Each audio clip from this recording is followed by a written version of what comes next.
On the morning Sarah Whitfield turned 25, a woman she barely knew placed a sealed envelope on the kitchen table and said, "Your grandmother told me not to give you this until today, not one day early." The envelope was cream-colored, soft at the corners from 17 years in a locked drawer. On the front, in handwriting Sarah would have recognized anywhere, small, slanted, pressing hard enough to leave a shadow on the back of the page, were 6 words. For Sarah, not before 25.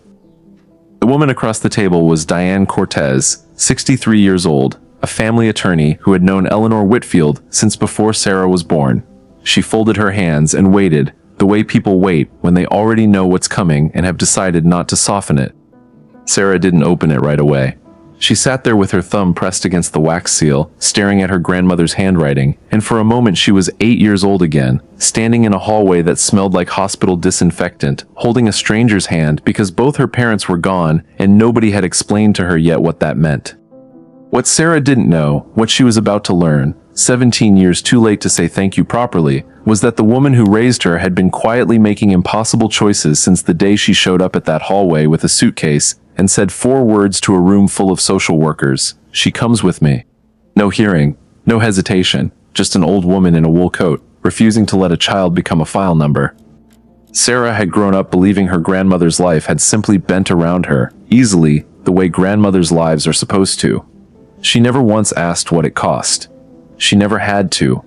Eleanor made sure of that, every single day, for 17 years. Inside the envelope was a letter, and inside the letter were 7 things.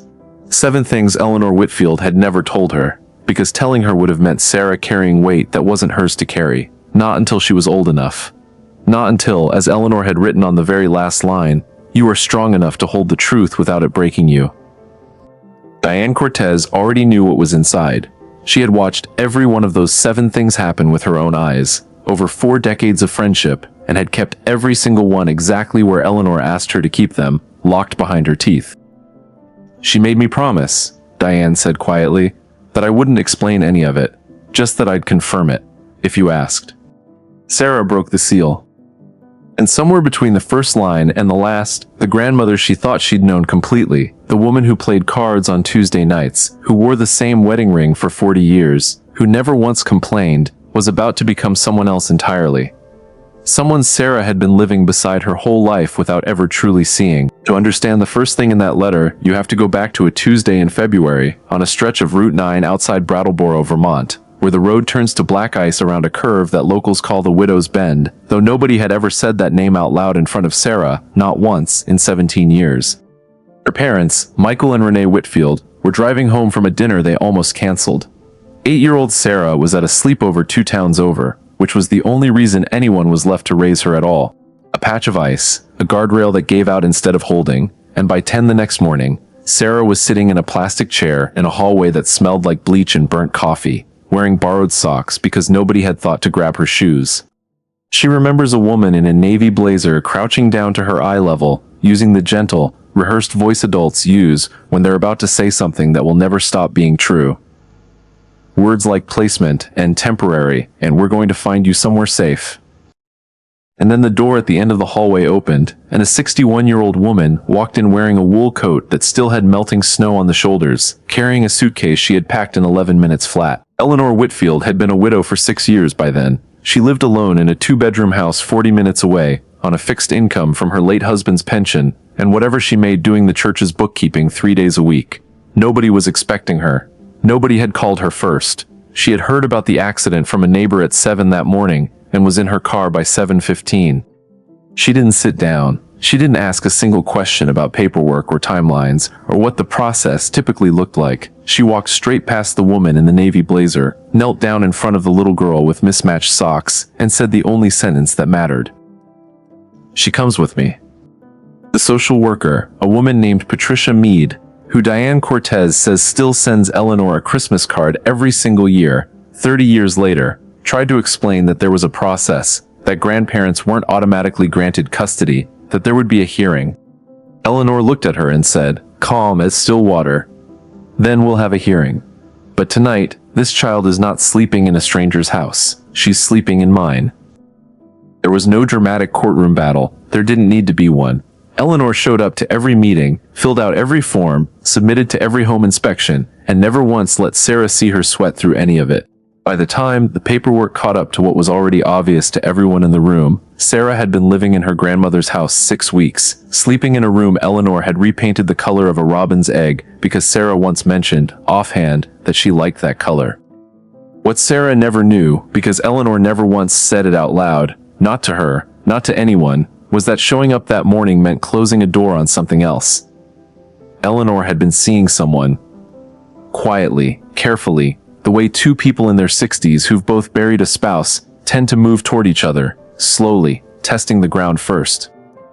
His name was Raymond Hale. He ran the hardware store on Elm Street, had been widowed himself for 4 years, and had, 3 weeks before that February morning, driven Eleanor to Burlington to look at rings, even though neither of them had said the word engagement out loud yet. That Tuesday in the hallway, Eleanor didn't think about Raymond even once. She would tell Diane, years later, that the thought never even crossed her mind, that some decisions aren't decisions at all, they're just who you are, arriving a little early. In those first weeks, Sarah remembers almost nothing except small strange details, the way Eleanor learned to braid hair from a library book because she'd only ever raised a son, the way she kept Sarah's parents' wedding photo on the nightstand, not hidden away, so the girl would never feel like she had to choose between grieving and living. The way Eleanor never once cried in front of her, not because she didn't feel it, but because she'd decided, somewhere on that drive, that Sarah had already lost enough people who fell apart. She wasn't going to be one more. But Raymond noticed. He noticed the calls that went unanswered, the dinner that got canceled and never rescheduled, the ring from Burlington that never came up again. What happened next between them is the first thing Sarah never knew, a quiet private cost Eleanor paid in full, without ever presenting the bill to the little girl asleep in the robin's egg room down the hall. Raymond Hale waited 4 months before he said anything at all. He kept showing up at church on Sundays, kept nodding to Eleanor across the fellowship hall, kept the same easy patience he'd always had, the kind that made people trust him with their broken screen doors and their marriage advice in equal measure. But he stopped calling on Tuesday nights, the way he used to. He understood, without being told, that something in Eleanor's life had rearranged itself completely, and that she needed time to see where the pieces landed. In June, he finally asked her to dinner.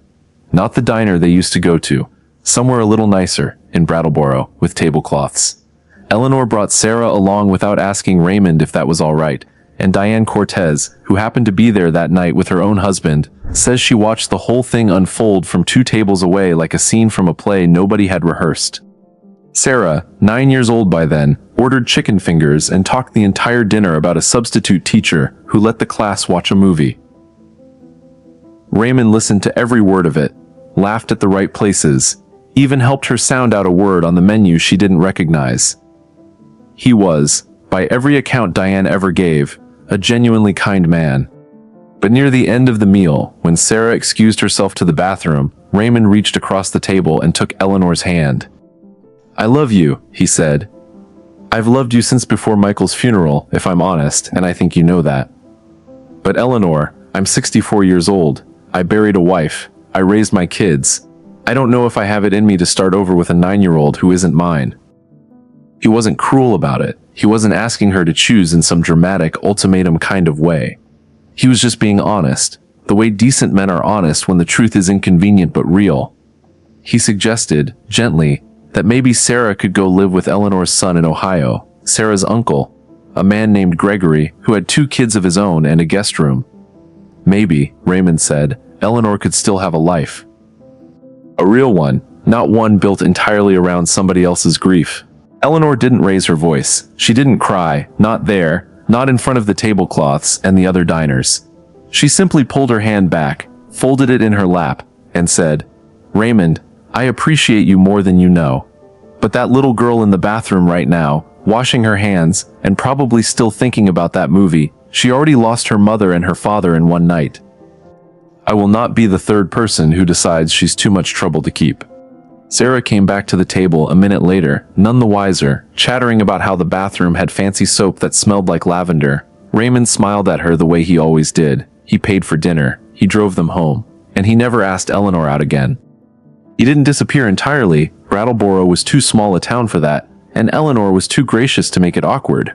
He'd wave from across the hardware store aisle. He'd ask after Sarah at church potlucks, genuinely, warmly, the way you ask about a kid you actually like. But the Tuesday calls stopped. The ring from Burlington got quietly returned, though nobody ever confirmed that except Diane, who happened to see the receipt years later while helping Eleanor sort through a filing cabinet. Sarah grew up believing Raymond was just the nice man from the hardware store who always gave her free candy at the register. She had no idea he had once looked at a life with her grandmother and, for one honest moment, hesitated. She had even less idea that her grandmother chose her, fully, immediately, without a single night spent weighing the options, over a man who loved her. That was the first thing in the letter. Eleanor wrote it plainly, without asking for credit. I want you to know Raymond wasn't a villain, and I don't regret a single second of what I chose instead of him. But I never told you, because I never wanted you to carry the weight of being the reason. You were never the reason anything was hard. You were the reason everything mattered. Sarah set the letter down for a moment, her coffee gone cold. Diane watched her carefully, the way a person watches someone crossing a bridge for the first time. There's more, Diane said quietly. And the next one is the one that took me the longest to forgive her for keeping from you. Every Tuesday and Thursday night, for 9 straight years, Eleanor Whitfield told Sarah the same thing. I'm off to play cards with the girls. Don't wait up. She'd put on her good coat, kiss Sarah on the forehead, and walk out the door around 7:30, always back by 11, smelling faintly of instant coffee and the inside of her old sedan. Sarah never questioned it. Why would she? Grandmothers played cards. It was practically a rule of nature, like Sunday dinners and complaining about the weather. She pictured a table somewhere with 4 or 5 women her grandmother's age, playing gin rummy, gossiping about people from church, maybe splitting a slice of pie. There was no card game. What Eleanor was actually doing, 3 nights a week for the better part of a decade, was cleaning offices in a building on Canal Street, 3 floors of insurance agents, and a small law firm, 6,000 square feet of carpet to vacuum, trash cans to empty, bathrooms to scrub, all of it under fluorescent lights that hummed just loud enough to keep her awake through the exhaustion. The job started the year after the accident, quietly, without any announcement, because the numbers had stopped working. Michael and Renee's life insurance policy had been smaller than anyone assumed, enough to cover the funeral and pay off some debts, not enough to raise a child on for 18 years. Eleanor's pension covered the mortgage and the groceries, and not much else. New shoes, school trips, the occasional birthday present that wasn't hand-sewn or secondhand, that money had to come from somewhere, and Eleanor decided, without discussing it with a single soul except Diane, that it was going to come from her, quietly, before Sarah ever noticed there was a gap to fill. She found the cleaning job through a woman at church whose cousin managed the building. She negotiated cash under the table for the first 2 years, not to cheat anyone, but because reporting the extra income would have knocked her Social Security survivor benefits down just enough to undo the whole point of working in the first place. Diane, who drew up the eventual paperwork when the arrangement went legitimate in year 3, remembers Eleanor sitting in her office with vacuum cleaner blisters still healing on her palms, filling out tax forms with the same calm, unbothered hands she used for everything else. She never once complained to me, Diane says. Not once. In 9 years. I asked her, one time, if her back was all right. I could see she was moving stiffer than usual, and she just said, Diane, I raised a son who's now a grown man with his own family, and I'm raising a granddaughter who still believes in the tooth fairy. My back can complain to somebody who has time to listen. Sarah remembers, vaguely, being a little disappointed that her grandmother never invited her to meet the girls. She remembers once asking if she could come along, just to see, and Eleanor telling her, gently but firmly, that card nights were grown-up time, and that Sarah had her own Tuesday and Thursday nights covered. Homework at the kitchen table, a plate left warming in the oven, a neighbor named Mrs. Okafor who came by just to keep an eye on the house, though what she was really doing was keeping an eye on Sarah until Eleanor got home smelling like industrial floor cleaner instead of playing cards. It worked for 9 years, without a single crack showing. Sarah never went without a school trip. She never wore the wrong shoes to gym class. She never once suspected that the woman who tucked her in most nights had spent the previous 3 hours on her knees, scrubbing a bathroom floor in an empty office building, alone, so that gap would never be visible to a child who had already lost enough. That was the second thing in the letter. And it explained something Sarah had never understood. Why, on the rare nights Eleanor came home a little later than usual, she'd sometimes wince climbing the stairs, and always blame it on getting old. When Sarah was 12, she needed braces. Bad ones, An overbite the orthodontist in town called one of the more involved cases he'd seen that year, the kind that required 2 years of adjustments, a palate expander, and a bill that came out to just under $4,000, back when $4,000 might as well have been 40. Eleanor didn't have it. Not in savings, not in the cleaning job cash she'd been quietly setting aside, not anywhere. She'd already stretched that money thin enough to cover school clothes and a class trip to Boston that Sarah had begged to go on. $4,000 wasn't a stretch. It was a wall. Sarah remembers the appointment where the orthodontist laid out the plan, remembers her grandmother nodding along, asking sensible questions about payment schedules, writing things down in the little notebook she carried everywhere. She remembers Eleanor saying, on the drive home, "Don't you worry about a thing, we'll get you fixed up." And Sarah, 12 years old and self-conscious about her teeth in every school photo, believed her completely, because Eleanor had never once let her down before. What Sarah didn't see, what nobody saw, except a pawnbroker on Route 30 named Arthur Feld, who ran a small shop wedged between a laundromat and an insurance office, was Eleanor driving there alone on a Wednesday afternoon, taking off her wedding ring for the first time in 31 years and setting it on the glass counter. It wasn't a fancy ring, a modest quarter-carat diamond in a thin gold band, the kind a young mechanic named James Whitfield, Eleanor's late husband, Sarah's grandfather, had saved for 6 months to afford back in 1968. It wasn't worth a fortune, but it was worth everything else. It was the last physical thing Eleanor had that James had chosen specifically for her, with his own hands, before he ever knew what kind of life they'd build together.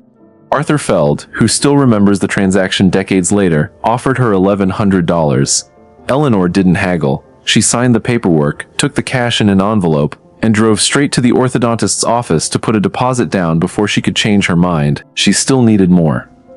Over the following 8 months, she picked up extra cleaning shifts on Saturdays, a fourth day added to her already secret Tuesday-Thursday routine, telling Sarah those mornings were spent helping out at the church rummage sale. She sold a set of good china that had belonged to her own mother. She let her car go 2 years past its recommended service without asking why it was making a sound in the engine, because a mechanic's bill was a luxury that month and the braces payment wasn't. Sarah wore those braces for 2 years. She remembers the day they came off, the strange, smooth feeling of her own teeth, the way she couldn't stop running her tongue over them in the car. She remembers Eleanor crying a little in the parking lot, which Sarah assumed, at 14, was just her grandmother being sentimental about a milestone. It wasn't sentiment, it was relief. Eleanor had spent 2 years watching her granddaughter smile in every school photo without knowing that smile had been purchased with the one piece of jewelry that connected her to the great love of her own life. She never wore a ring again after that, not on that hand, not for the next 13 years. When people asked, she'd say she'd simply stopped needing to prove anything to anybody and laugh it off.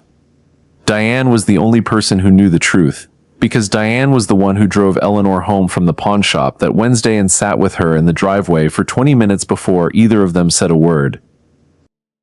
"That's the moment I understood who your grandmother really was," Diane told Sarah, watching her read that section of the letter with tears sliding down onto the page.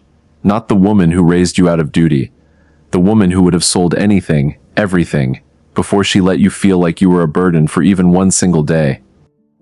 This is the part of the story where you have to sit with it for a second, because most of us like to imagine we'd do the big dramatic thing for the people we love, run into the burning building, take the bullet, make the grand gesture everyone claps for. Eleanor never got a burning building. She got a Wednesday afternoon, a pawnshop counter, and $1,100 for the last piece of a marriage that had already ended in a hospital hallway 6 years earlier. And she did it without telling a single soul, because the whole point of love like that is that it doesn't need an audience to be real. When Sarah was 16, Eleanor got sick. Not the kind of sick she ever told her granddaughter about, the kind she folded into the same drawer as everything else, out of sight. It started as fatigue Eleanor blamed on age, then a persistent cough she blamed on the dust from the office building, then, finally, a diagnosis from a doctor in Brattleboro that Eleanor drove to alone, on a day Sarah believed was just another rummage sale morning at the church. Early-stage breast cancer. Treatable, the doctor said, if she started soon. Not treatable for free. Eleanor called exactly one person that day, and it wasn't her son. Gregory, Eleanor's son, Sarah's uncle, living 2 states away in Ohio, with a wife, 2 kids, and a guest room that had sat empty since the year of the accident. Found out 3 weeks later, not from his mother, but from Diane, who felt he had a right to know even if Eleanor hadn't planned on telling him at all. Gregory called immediately. He offered without hesitation to fly out, to help with treatment costs, and, gently, carefully, the way you offer something you know might land wrong, to take Sarah for a while. Just until you're through the worst of it, Mom. She could finish out the school year here. It's not permanent. It's not you giving up on her. It's you letting somebody help carry this. It was, by any reasonable measure, a sensible offer. Eleanor was 69 years old, facing chemotherapy, still working nights on Canal Street, still raising a teenager alone. Nobody would have blamed her for saying yes. Diane, honestly, thought she should. Eleanor said no in under 10 seconds. She's 16, Eleanor told her son, according to Diane, who was in the room for the call.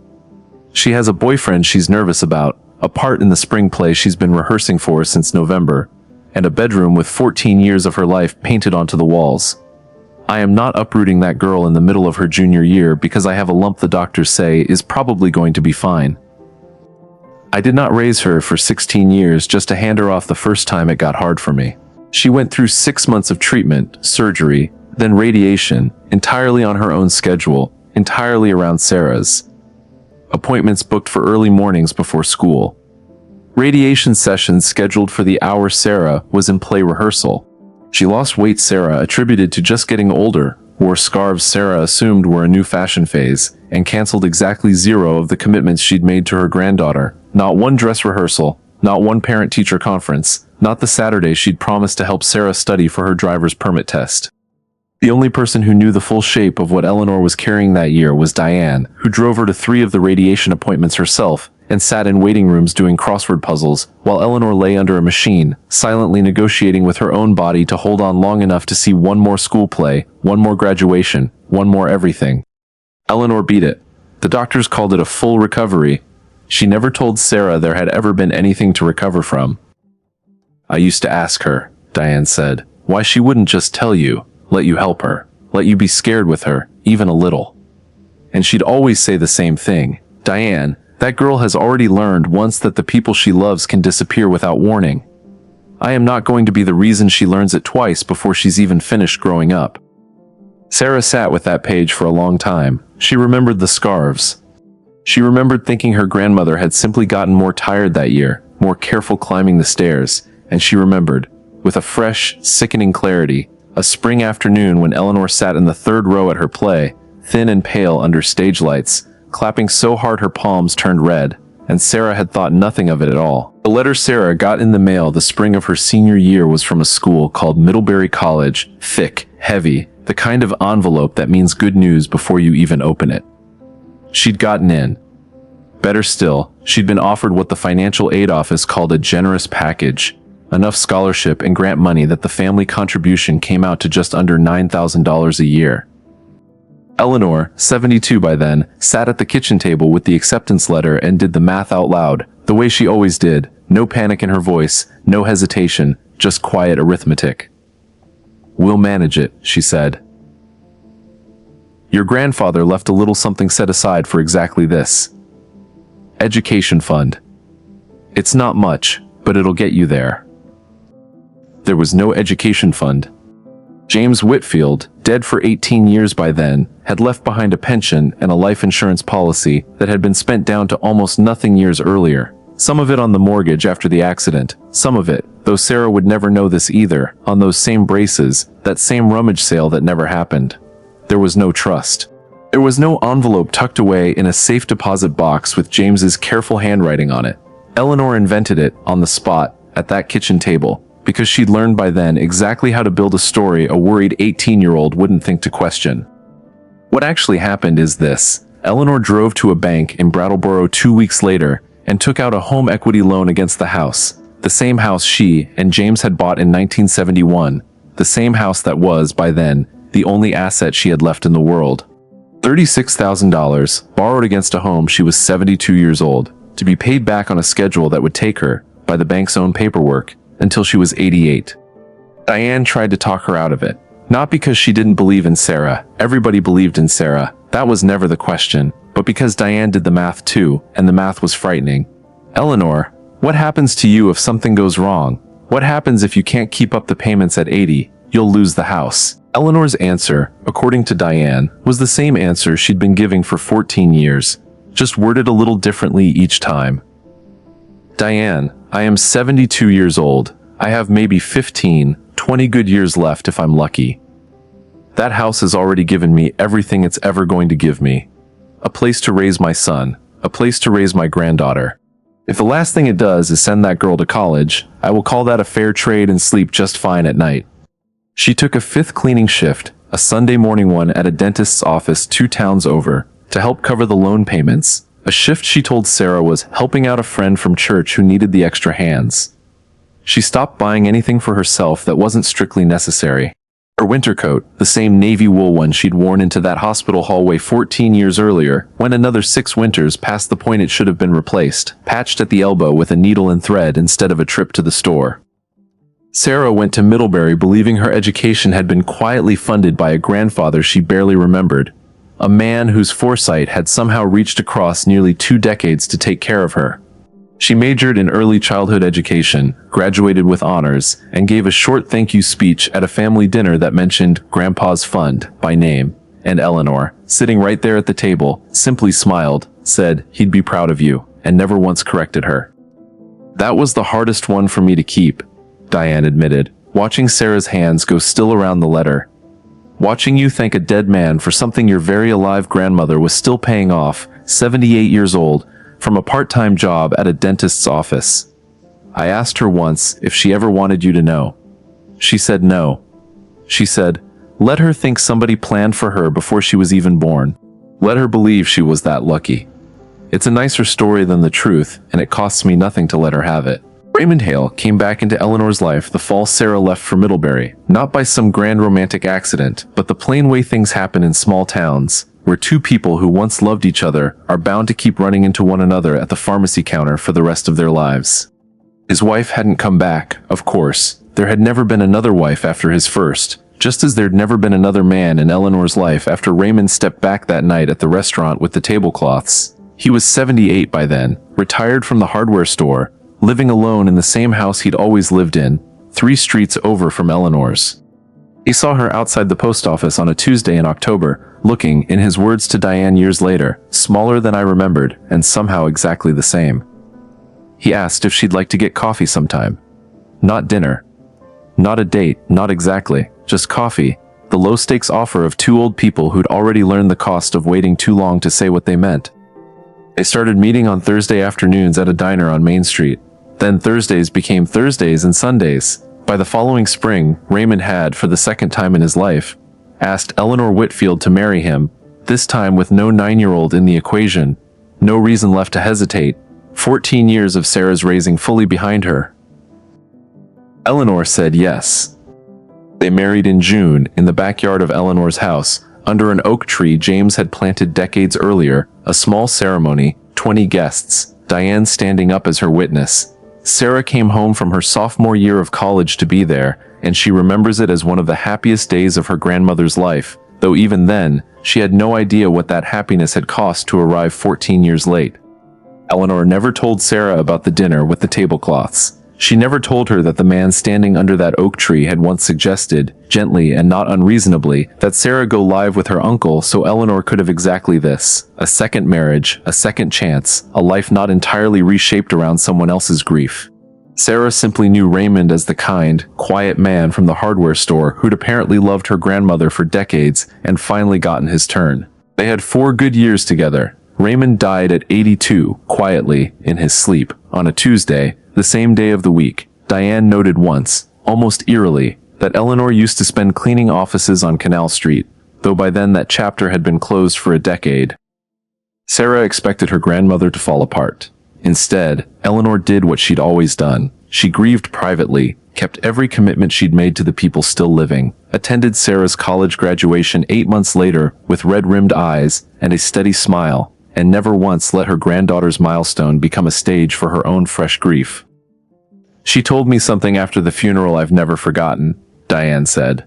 She said, I got 14 years I never expected to get, with a man who forgave me for choosing a little girl over him and loved me anyway when I was ready. That's not a sad story, Diane. That's the rarest kind of lucky there is." And then she went right back to worrying about whether Sarah's student loans from her master's program were manageable, like she hadn't just buried a second husband 3 weeks earlier.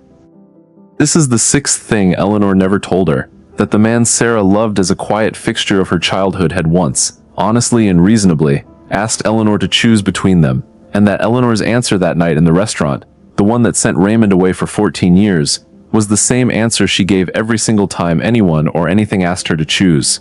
It was never really a choice at all. They had 4 good years together. Raymond died at 82, quietly, in his sleep, on a Tuesday, the same day of the week. Diane noted once, almost eerily, that Eleanor used to spend cleaning offices on Canal Street, though by then that chapter had been closed for a decade.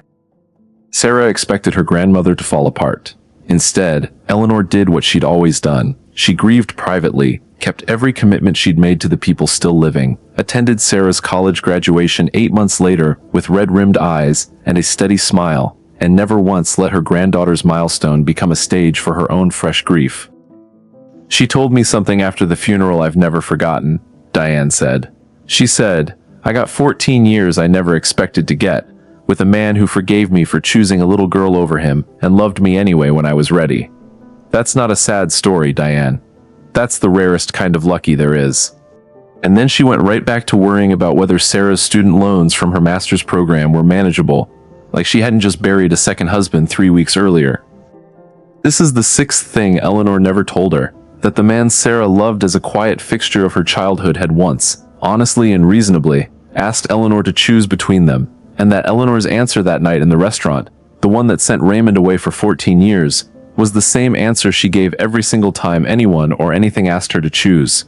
It was never really a choice at all. They had 4 good years together. Raymond died at 82, quietly, in his sleep, on a Tuesday, the same day of the week. Diane noted once, almost eerily, that Eleanor used to spend cleaning offices on Canal Street, though by then that chapter had been closed for a decade. Sarah expected her grandmother to fall apart. Instead, Eleanor did what she'd always done. She grieved privately, kept every commitment she'd made to the people still living, attended Sarah's college graduation 8 months later with red-rimmed eyes and a steady smile, and never once let her granddaughter's milestone become a stage for her own fresh grief. "She told me something after the funeral I've never forgotten," Diane said. She said, "I got 14 years I never expected to get, with a man who forgave me for choosing a little girl over him and loved me anyway when I was ready. That's not a sad story, Diane. That's the rarest kind of lucky there is." And then she went right back to worrying about whether Sarah's student loans from her master's program were manageable, like she hadn't just buried a second husband 3 weeks earlier. This is the sixth thing Eleanor never told her, that the man Sarah loved as a quiet fixture of her childhood had once, honestly and reasonably, asked Eleanor to choose between them, and that Eleanor's answer that night in the restaurant, the one that sent Raymond away for 14 years, was the same answer she gave every single time anyone or anything asked her to choose. It was never really a choice at all. If you've made it this far with me, I want to invite you to subscribe to our channel and join us every day, because stories like Eleanor's are the reason this channel exists in the first place. Ordinary people who never asked for recognition, quietly rewriting what it means to love someone without conditions. If a grandmother folding 14 years of sacrifice into a single kitchen table letter moved you even a little, you're exactly who we make these videos for. Now, let's finish this one properly. There was one more page in the letter, shorter than the rest, and Sarah almost missed it, tucked behind the section about the ring. It wasn't numbered like the other 7 things. It was just a final note, written in the same small, slanted handwriting, a little shakier than the earlier pages, as though it had been added much later, closer to the end. "I know you're going to read all of this and feel something heavy, Sarah. Maybe guilt, for not knowing. Maybe grief, for the version of me you never got to thank properly. I need you to put that down before you finish this page. None of what I did was a debt you owe me. I didn't sell a ring, work 3 jobs, turn away a good man, or hide a diagnosis so that you'd spend your life feeling like you cost me something. I did it because from the moment I said, 'She comes with me in that hallway,' you stopped being a responsibility and became the best thing that ever happened to me twice. Once as a mother, watching your father grow up, and once as an old woman, watching you become exactly the kind of person worth every single one of those Tuesdays and Thursdays. You asked me once, when you were maybe 10, why I never got married again after Grandpa James. I told you I just hadn't met the right person. That wasn't entirely true, and now you know why. But I want you to understand something about that choice that I don't think I ever said out loud, not even to Diane. I never once, not for a single day in 17 years, felt like I was giving something up. I felt like I was finally getting to keep something. You were never the reason my life got smaller. You were the reason it meant something at all, right up until the end of it. Wear the ring if it feels right. Sell it again if you ever need to. I mean that. Rings are just metal until somebody decides what they're for, and I've already decided what mine was for. It bought you a smile you were never self-conscious about again. If it needs to become something else for you one day, that's not a betrayal of anything. That's just it doing its job again. Call your Uncle Gregory sometime. Tell him I said thank you for offering, all those years ago, even the times I said no. He was a good son for asking. I was just a stubborn old woman who already knew the answer before he finished the question. And call Diane. Not just today for this. She buried more secrets from me than any friend should ever have to carry, and she did it because she loved us both. Don't let that friendship end with me. I love you more than 7 things could ever explain. I loved you before I had a plan, before I had the money, before I knew how any of it would work out. I just loved you, immediately and completely, the second I saw you in that hallway. Everything after that was just me figuring out the logistics. Happy birthday, sweetheart. You were always strong enough. I just needed you to be 25 to believe it about yourself. Sarah folded the letter along its original creases, the way you'd fold something you intend to keep forever. She didn't cry the way she expected to. She sat very still instead, turning the ring slowly on her finger, watching afternoon light move across a kitchen table in a house that still smelled, faintly and impossibly, like her grandmother's hand cream. Diane reached over and squeezed her hand once, then stood to give her a moment alone with all of it. The letter, the ring, and a version of her grandmother she was only now, 17 years too late and exactly on time, getting to fully meet. If you're still here with me, I'd love to know. Comment below and tell me about the quietest sacrifice someone in your own family ever made for you, the kind you maybe didn't understand or appreciate until much later. I read every single one, and some of your stories end up becoming the next video on this channel. Thank you for sitting with this one all the way to the end. I'll see you in the next story.